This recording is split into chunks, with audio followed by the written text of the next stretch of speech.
Okay, we are back. This is Basic Statistics Review 4. We're looking at page 5. That's actually number 9. Labor statistics indicate 77% of cashier servers are women. A random sample of cashiers and servers in a large metro area found 112 of 150 cashiers and 150 of 200 servers were women. All right. At the 5% significance level, is there sufficient evidence to conclude that a difference exists between the proportions of cashiers and women cashiers and women servers? Okay, so that 77% doesn't mean anything to us. We're not going to use that at all because we're comparing the samples. All right, so we've got the null. P1 is equal to P2. The alternative is that they're not equal to each other. We've got P hat, be 112 out of 150. We divide that to make it into a decimal. P hat 2, 150 out of 200, that's 0.75. P bar is different. That's pooled data.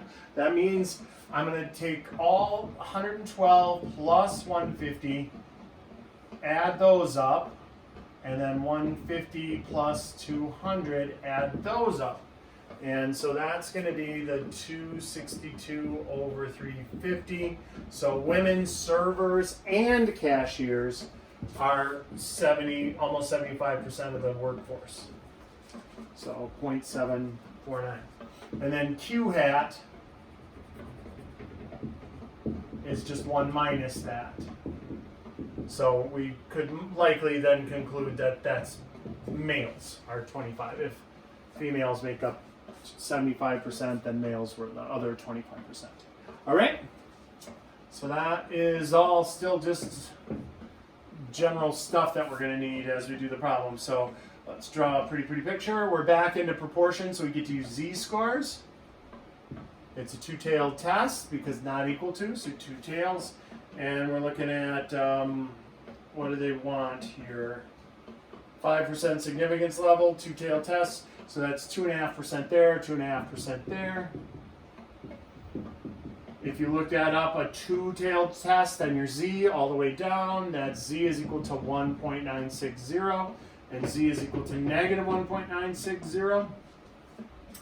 Letter C, our test statistic, is going to be z is equal to p hat 1 minus p hat 2 minus p1 minus p2 over the square root of p bar, q bar, times 1 over n sub 1 plus 1 over n sub 2. All right, and so we got 0.747 minus 0.75 over the square root. So this is a little tricky. We've got 0.749 times 0.251 times 1 over 150 plus 1 over 200. So if you're typing this into your calculator, what I would say, either use the parentheses, that's fine, or if you don't want to use the parentheses, you do 150 plus 1 150th plus 1 200th, hit enter, leave that on your calculator readout, then hit times 0.251, and then hit times 0.749, and then hit enter. And that'll be what's inside of the square root. So that is 0.002193. Top, it's negative 0.003. And when we actually divide that out, we get negative 0.003 divided by, when you take the square root of it, it drops it to 0.0468. That is negative 0.064. So it is not in the shaded area. We had to get it above 1.960 or below negative 1.960. This is really close to 0. So Z is equal to negative 0.064. And so that's a big old fail to reject the null. So that's what we say for D, fail to reject the null at the 5% significance level. And there is not enough evidence. It is not enough evidence to conclude that there is a difference in the proportion of women servers and women cashiers. There's not enough evidence to conclude that there is a difference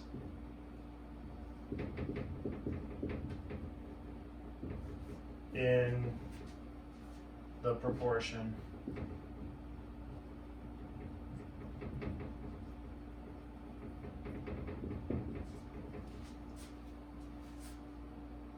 of women servers and women cashiers.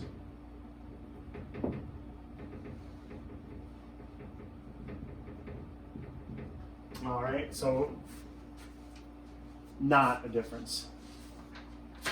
All right. The next one, survey found that 83%. So it's another proportion one. And again, I think on the test there's only one proportion one on there.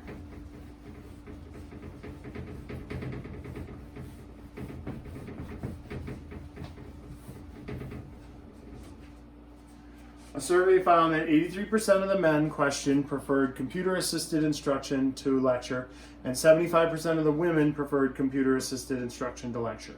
There were 100 individuals in each sample. At an alpha of 5%, test the claim that there is no difference in the proportion of men and the proportion of women who favor computer-based assistance over lecture.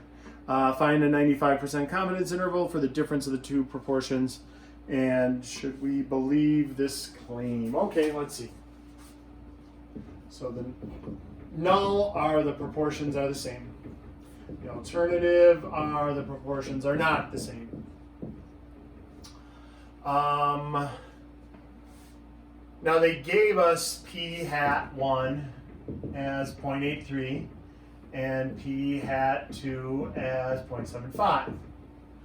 But in this case, we're going to have to find x because we're going to have to pool the data. So we're going to take 0.83 times 100. That was 83 out of 100 men surveyed said they liked the computers, and 75 out of 100 women surveyed said they liked the computers. All right. So that means when why did we have to find that? Because this is what we're using to find the test statistic, but we needed the raw 83 and 75 because we have to find p bar, remember. So that's 83 plus 75 over 100 plus 100. So overall, when we pool the data together, it's 79%,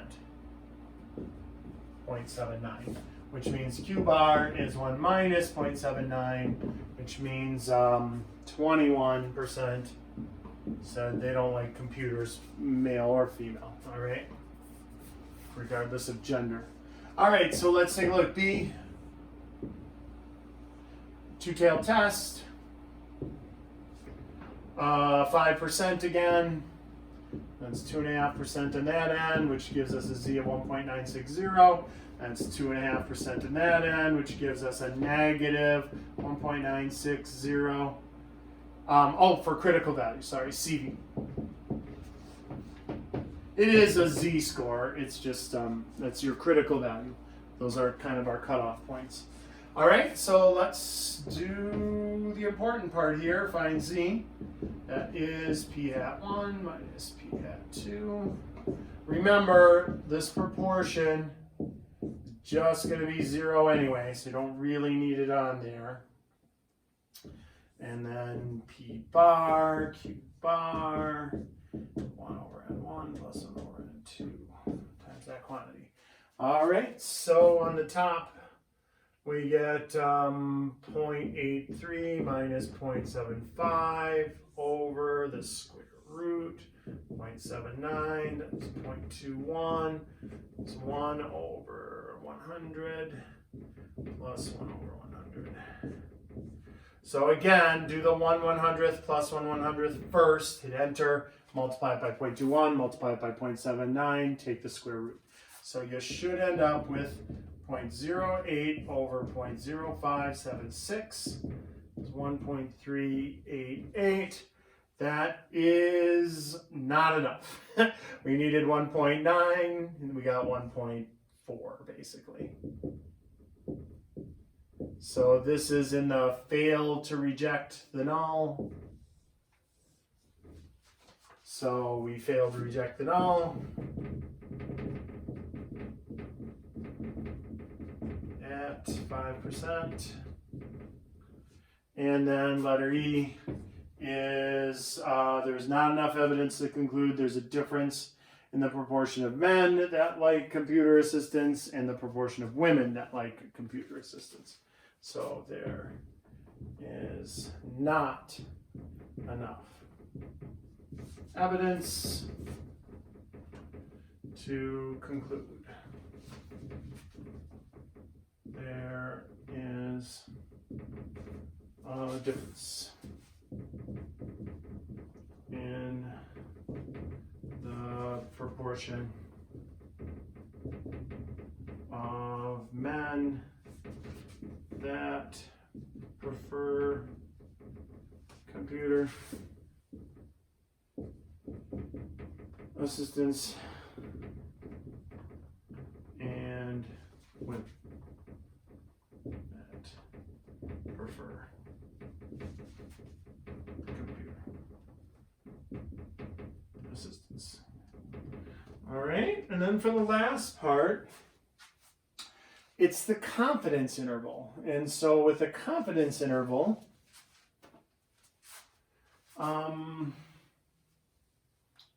let's take a look at that. All right. I'm going to erase this part, but I'm going to leave all that up there, and I'm going to leave the hypothesis up there. And so it's all going to be, we're going to calculate our, we could still use this to determine the hypothesis. So look, we subtract those minus z times the square root. Now p hat 1, q hat 1 over n1 plus p hat 2, q hat 2 over n2. So this margin of error gets calculated a little differently. So then that's less than p1 minus p2, which is less than the same thing. It's p hat 1 minus p hat 2, but then it's plus the margin of error. This is the margin of error. But notice, we don't use p bar or q bar in these calculations. We're just using p hats and q hats. All right, so let's put them in. 0.83 minus 0.75 minus the z for a 95% confidence interval is 1.960. So that was the same as what we had.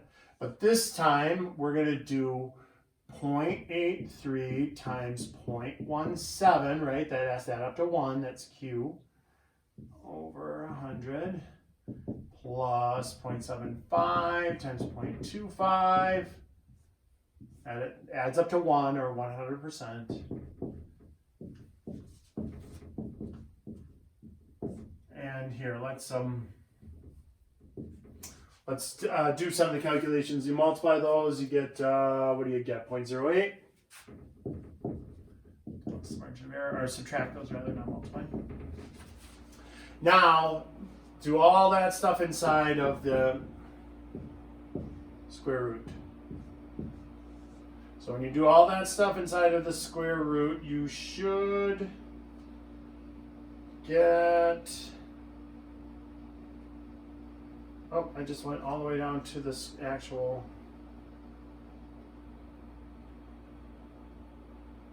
uh-oh.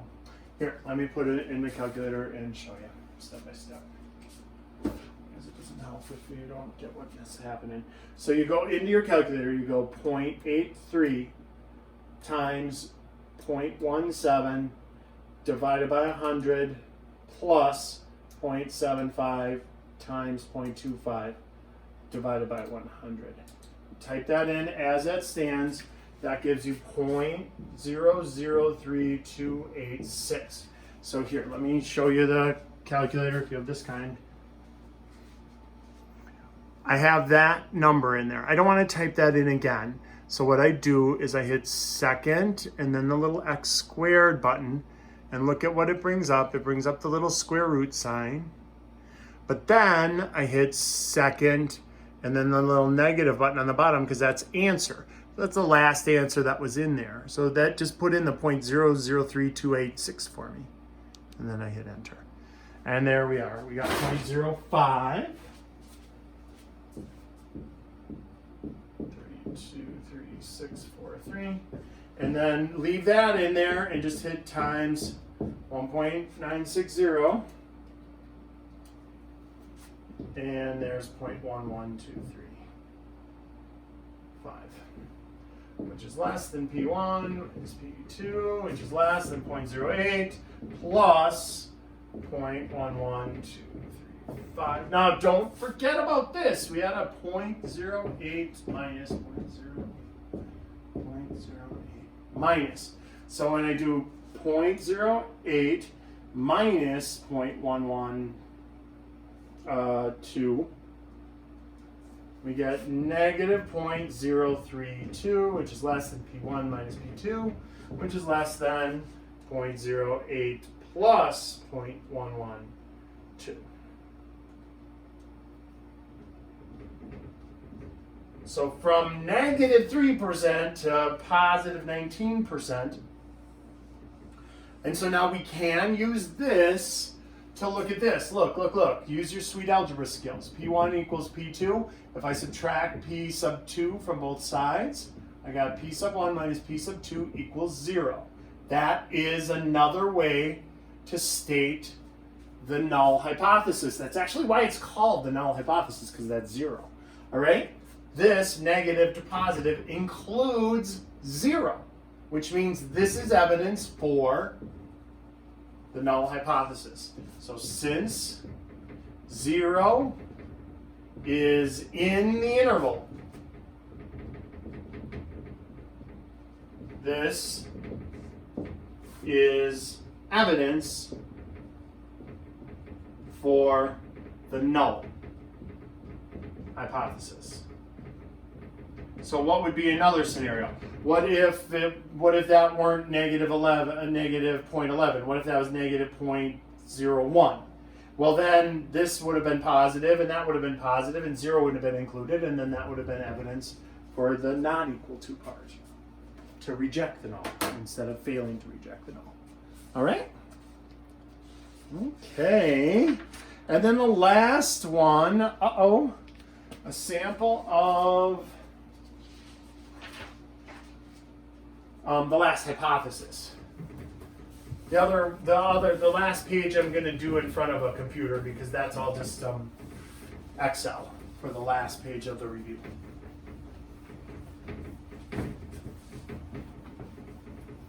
All right, so sample of 12 chemists from Washington State shows an average salary of $39,420 with a standard deviation of 1659, while a sample of 26 chemists from New Mexico, average salary of $30,215, standard deviation of 4116. Is there a significant difference between chemists' salaries? Use alpha equals 2%. Okay.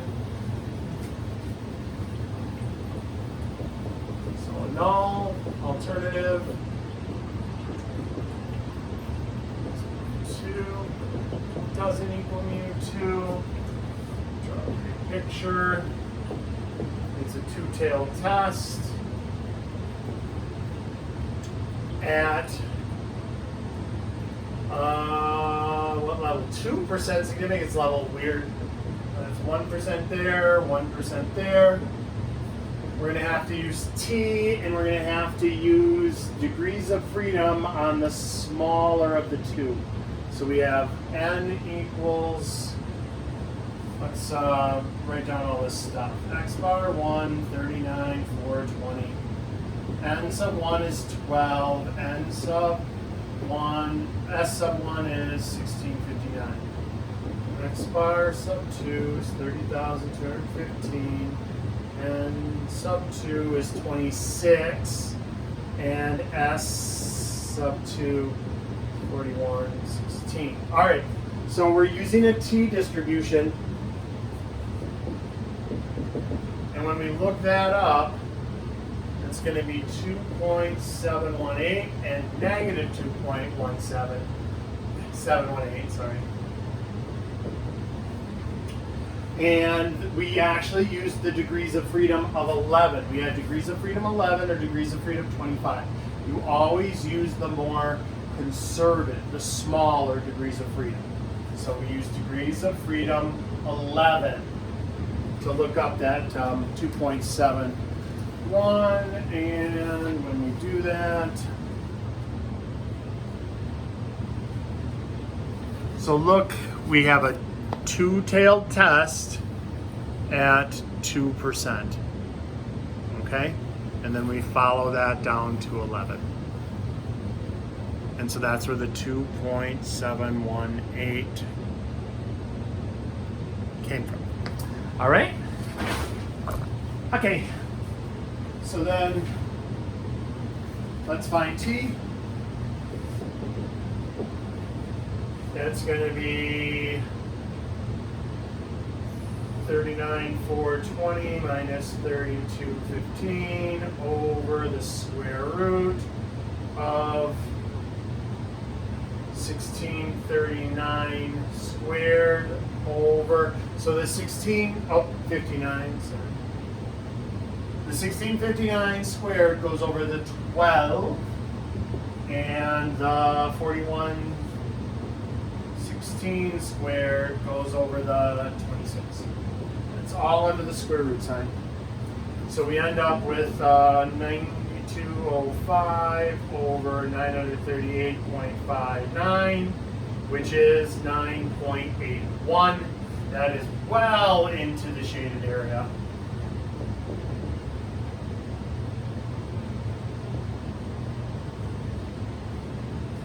Oh, I guess. I thought, oh, really? I didn't think it was that different. And it's like 40,000 to 30,000. They're pretty different. So it is significantly different at the 2% level, which is a pretty stringent level, right? So we reject because it landed in the shaded area. 9.8, way bigger than 2.7. So we reject the null at 2% significance level. And then we say there is enough evidence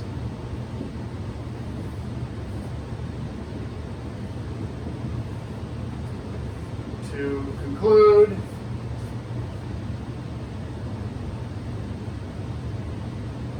the mean salaries of chemists are different from those two states.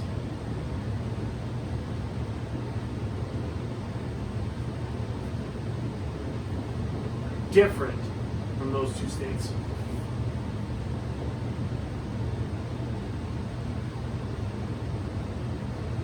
And you can put the states down if you want to. Now look, be careful, be careful, be careful.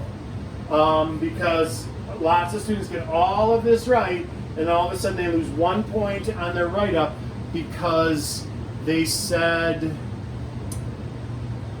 we conclude that Washington makes more than New Mexico. If you want to use Washington and New Mexico, that's fine, but you just get to say they're different. We weren't testing if one was greater than the other. We were testing to see if they were different, which just means we have to state that they're different. We don't state that one is higher than the other. We didn't test that. Okay? So make sure that you your write-up down here matches your hypotheses. That's why we always set the hypothesis first. Okay? And then the last page will be done on the computer on another video.